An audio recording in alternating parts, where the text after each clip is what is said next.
Welcome back to Elementary Unlocked. Today we're going to talk about cooking. I know, it sounds kind of weird to say that in an elementary classroom, that we're going to talk about cooking, but the reality is, cooking is a great opportunity for your child. It can lead to anything from working with fractions to multiply or divide them in order to get a larger recipe made from a smaller list, time and temperature, making sure that they understand how long something is, minutes and temperatures, and what is high, low, what is Celsius, Fahrenheit.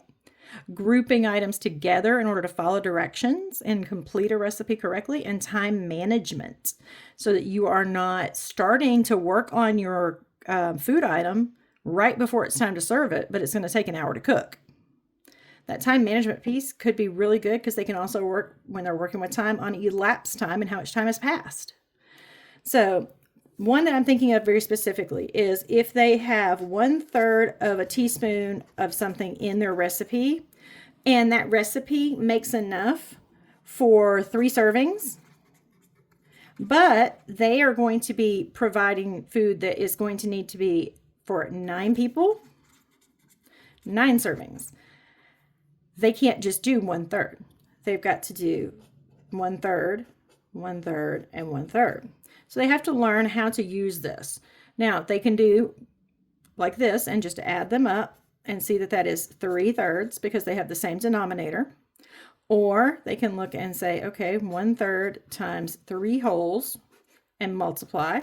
It's going to be 3/3, which is 1 teaspoon. So they're getting a whole number from working with fractions. This whole numbers and fractions is going to be your 4th and 5th grade math that you're going to be dealing with. But that doesn't mean that your younger students can't benefit from this. When you're looking at just identifying the fraction and naming it, you're doing that as early as 2nd grade.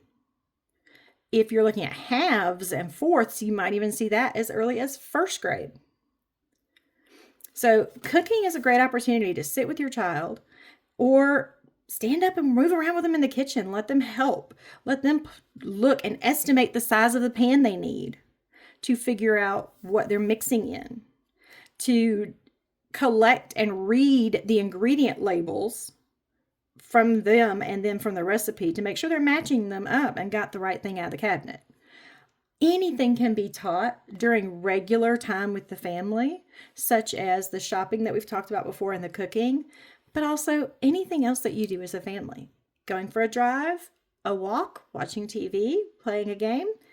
Every moment is an opportunity to share and to learn more.